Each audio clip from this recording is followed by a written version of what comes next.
Anime recap of Solo Leveling Part 2. Jinwoo's sister informs a girl at school that her brother is constantly getting harmed. This girl remarks that she would make a better hunter than Jinwoo since she finds it hard to believe he is a hunter. Sungki is back in the dungeon and trying to think of a way out when this guy grows really impatient. He cannot afford to die there because he recently accepted a contract to join a renowned guild. This guy is sure he can get away because to his incredible speed. As he sets off sprinting, the statue completely disintegrates the man, leaving just his incredibly quick feet in the wake. This guy really does have remarkable speed. This indicates that this statue has the ability to quickly and easily destroy them if it so chooses. It raises the question of why it doesn't work automatically. Jinwoo understands it must be related to the first commandment, which is to honor God. Jinwoo rises up with a decided expression on his face, having had an epiphany. Though worried, Songki is astounded to find that Jinwoo still seems to be optimistic about getting through this struggle based on the sight in his eyes. Jinwoo gives the statue a direct look, but at the last second, she is able to prevent it from attacking. He tells everyone to bow their heads because he has figured something out. Jinwoo believes that honoring God entails that it won't attack them as long as they keep their heads down. Since no one else is intelligent enough to come up with a better scheme, they all submit to the statue. Since they can't see very far and aren't sure if this would be sufficient, they are all afraid. But when the statue makes a menacing look, everyone freaks out. Mutton Chop becomes ecstatic when his sideburns grow out despite everyone's advice, and the statue stops attacking. Even though Jinwoo believes there is more to this, everyone follows his example. The statue startlessly stands up at that moment. Now, the presumed leader of the team looks to Jinwoo, hoping that he has some sort of plan. Regretfully, Jinwoo doesn't. However, he is positive that they are unable to violate the tablet's commands. One courageous man with long hair approaches to do anything after reading the second commandment, which is to worship God. He starts to pray to it, and when the monster slows down, everyone believes it's working.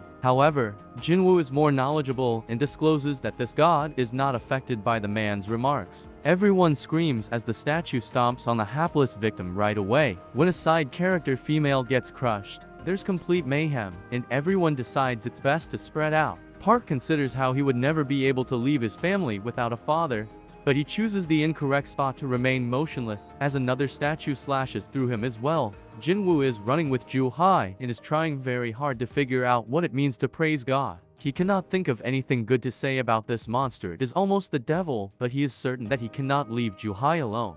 Jinwoo looks around desperately for clues as everyone else around them starts to lose their life. He gets an idea as he examines everything the statues are carrying, so he directs everyone to the statues holding instruments. Everyone follows through on it, demonstrating that these monuments are not hostile. They play their instrument instead. It becomes obvious that it doesn't function with two people when Jinwoo gets there, because it doesn't play its song. The statue begins to play music as Jinwoo departs from Ju-hee, and Jinwoo quickly looks for his own statue. Jinwoo almost gets crushed by the enormous statue, but a scream indicates that he landed in front of the incorrect statue. Ju-hee screams out to Jinwoo as the statue slams its shield down on top of him. Jinwoo is really ill yet is still alive. The giant is getting ready to take his life permanently, but he is determined not to give up. As the giant puts its foot down, Jinwoo refuses to die, but the statue starts to sing, indicating that Jinwoo arrived at the statue just in time. The enormous statue takes a seat when he learns that this is what it means to praise God.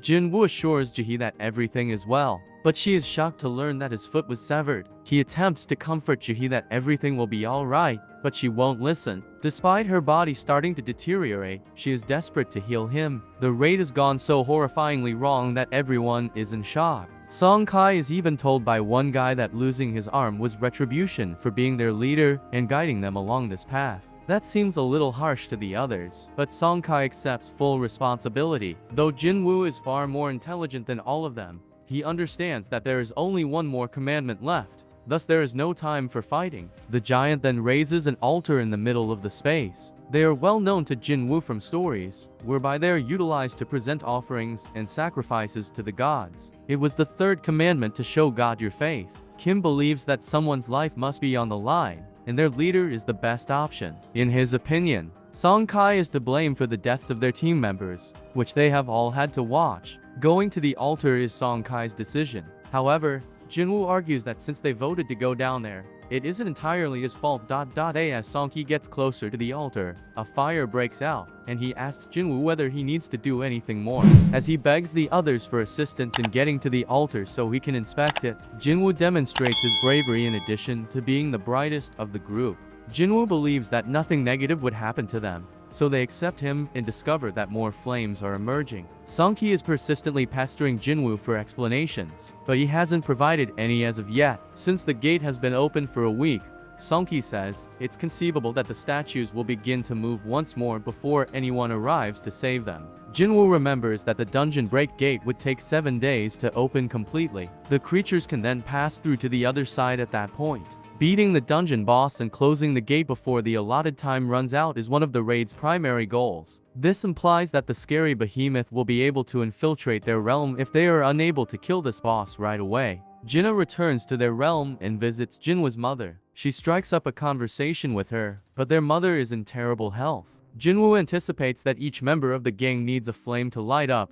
Therefore, in the basement, he instructs the cowards to approach the altar. When they do, the door immediately opens, and additional flames appear. The other statues start unexpectedly approaching them as they worry that it could be a trap. While everyone panics, Jinwoo remains composed and assesses the situation. After realizing something else, this incredible genius warns everyone to keep an eye open since the statues will remain motionless if people are staring at them. His commands are followed by everyone, and it works amazingly well. While everyone tries their hardest to focus on the terrible statues, one woman gives into terror and tries to flee through the door. Her fire burns out the instant she crosses the circle, yet she is still able to escape through the door. Song Kai is unable to comprehend what is going on. It was evident that the door closed somewhat, but the girl managed to escape.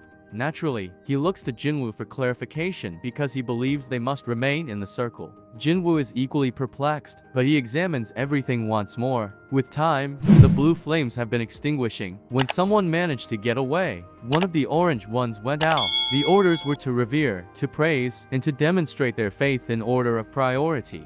Jinwoo is positive there has to be a trap behind the door. The state of affairs is creating danger, fear, and a delusion of hope. He wonders if this is a test of their faith in this god. When the next fool tries to run for it and the same thing happens, Jinwoo is flung to the ground. The door slightly closes, his flame fades out, and he appears to be on his way out. Kim is thinking of moving out, but Jinwoo tells everyone not to. There won't be enough eyeballs to stop the statues from moving if everyone else departs. He assures everyone that they will be safe as long as they remain motionless and focus their attention on the statues. Jinwoo demonstrates his ability to deduce more when he realizes that the blue flames represent a timer. If they are completely extinguished, they will be able to depart. Kim notes that another possibility is that, after the timer goes out, they'll just find themselves stuck. He acknowledges that Jinwoo, their weakest member, caught him off guard to have accomplished what he has. He is the sole reason they are still alive today, but Kim doesn't want to die.